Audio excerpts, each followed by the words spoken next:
சீர்வரிசைன்றது ஒரு பொண்ணை நீங்க அனுப்பும்போது அந்த பொண்ணு மேல நீங்க ஒரு ரேட் எழுதுறீங்க. 100 பவுனுங்க இந்த பொண்ணு. இந்தாங்க 10 சீர்வரிசை அப்படின்னு சொன்னா ஒரு ரேட் ஃபிக்ஸ் பண்றாங்க அப்படின்னு சொன்னீங்க இல்லையா? அது வந்து வரதட்சணைக்கு சொன்னீங்களா? சீருக்கு சொன்னீங்களா? சீருக்கே அவங்க பண்றாங்க சார் இது.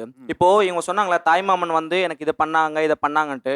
அந்த வாங்குற இடத்துல இருக்க அவங்களே, எனக்கு நீங்க இத தான் குடுக்கணும் அப்படின்னு சொல்லிட்டு ஒரு ஃபிக்ஸ் பண்றாங்க. 1. 2வது இந்த சொசைட்டியே, நீ 51 தட்டு தான் வைக்கணும்.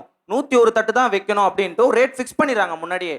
அப்படி இருக்கும்போது, அந்த தாய்மாமனா இருக்கிற ஒருத்தன் எப்படி யோசிப்பானா, ஐய்யயோ! என்கிட்ட இல்லையே! அப்ப அவன் கடன் வாங்குவான். கடன் வாங்கும்போது என்ன பண்ணுவான்? வாழ்க்கை முழுக்க அந்த சீரு குடுத்ததுக்கு அவன் கடன கட்டிட்டே இருப்பான். இந்த இடத்துல எங்க நீங்க அன்ப இல்ல, பார்த்தீங்க? யாருமே அவ்வளோ பெரிய சக்திக்கு மீறி செய்றாங்களா? நீங்க சொல்லும் 1 கோடி செய்வாங்க சார். சீர் அவங்க அதான் இவங்க சொன்ன மாரி, ஊர் பெருமை அப்படின்னு இருக்கு சார். என்ன நான் பண்ணலன்னா, இந்த ஊர் என்ன என்ன நெனச்சுரும் அப்படின்ட்டு. அதுக்காகவே கடன் வாங்க வேண்டியதா இருக்கு இந்த காலத்துல. அதாவது ஊர் என்ன சொல்லும்? மத்த கௌரவங்களுக்காக செய்ய வேண்டிய நிர்பந்தம் இருக்குன்னு சொல்றீங்க. கலவரத்தின் ஆரம்பம் அப்படின்றது இந்த சீர்வரிசையில தான் சார் ஆரம்பிக்குது.